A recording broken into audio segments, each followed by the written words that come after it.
Hello，我係 Carol。咁我今次演繹嘅角色咧係演媽媽呢個角色嘅。咁係第一次接觸呢一個題材嘅戲劇啦。咁喺呢個角色裏邊咧，我都感受到其實即使佢係一個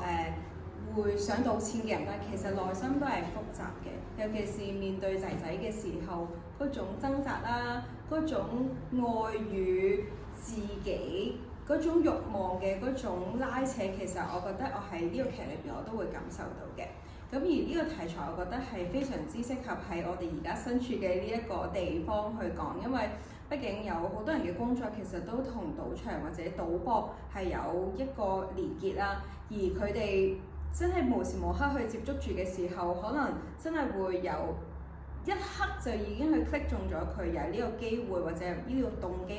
去做呢件事，所以我覺得喺未有事發生之前去推廣咧係非常之重要嘅。